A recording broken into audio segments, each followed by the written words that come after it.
I think it's important to learn a little bit of the histories, not just of what we're talking about here, but history in general, because we don't learn so much in school. There's a lot that we don't learn, so it's important when you hear about different events, different things that happen, to do some of the research.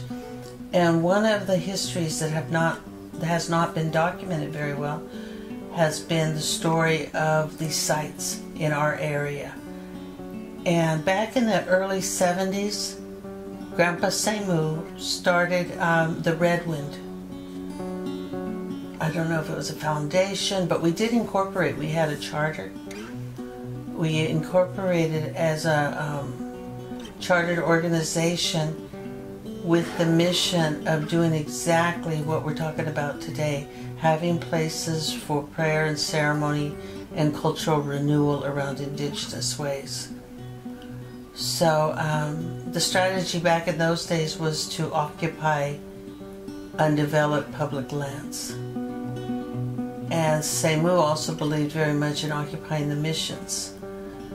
In California, the missions were developed with the goal of civilizing the native, and then once they are civilized, reverting the missions to them. And this is the story Semu always told us. So every now and then we would be organized and go to a mission to occupy it and say, well, I'm civilized now.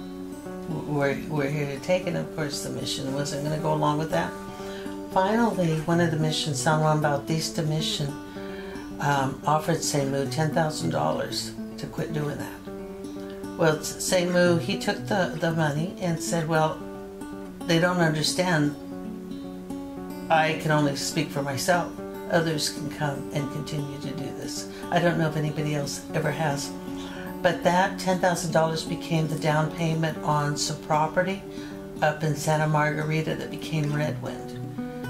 And so this camp that had been wandering around looking for this site had a home. I was gone for many years, so I did not continue there. I moved up to Montana for many years, lived on a reservation up there. And when I came back to this area, I found that Mahutasan had developed. Mahutasan was an offshoot, was another site related to Red Wind. And like I mentioned earlier, Mahutasan means the red owl. And so Red Wind, and so you oftentimes, Semu would name things by the name red because of us being on the west coast here and having the red setting sun. That's very much a part of our connection to the earth here. And Mahutasan then came to be, I believe it was in the late 70s, where again it was a vision of having a indigenous environment of ceremony, lifestyle, culture. And so that's the land that we're talking about now. And it's really important to talk to some of the elders that have been around. They're leaving. We're losing some of them. Semu passed away quite a while ago.